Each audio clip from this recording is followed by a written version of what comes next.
In this video, we'll take a look at setting up your tax information inside of AdvancePro. I just want to point out that your tax information will be different if you're using a Canadian version of QuickBooks versus if you're using a US version of QuickBooks, and that will look actually a little bit different inside of AdvancePro. In our case, we're going to take a look at the US version. So we're going to start out by clicking on the admin panel and then selecting tax. Now you'll see here a listing of all of the taxes that you've already entered into AdvancePro. Let's go ahead now and create a new tax term. So let's create one called tax B. And we'll specify a tax rate, and we can give it a tax code.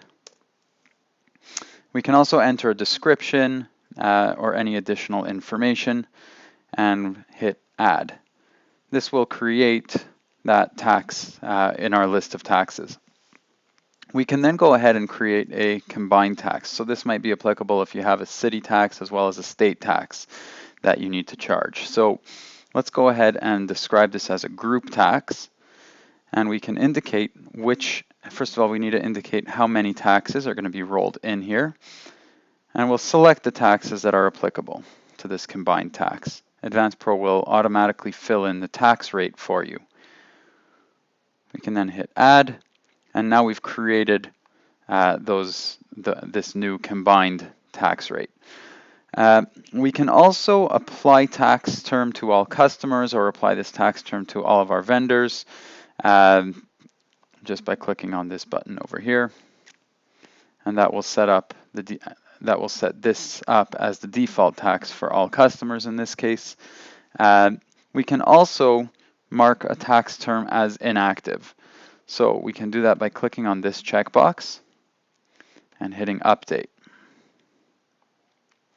You'll then see that it comes off of your list of taxes. We can also choose to view inactive taxes, which will be highlighted in this light blue color. We can also then choose to reactivate this tax term by unclicking this checkbox and hitting update. And once again, we can choose to reapply this tax term to all customers or all vendors.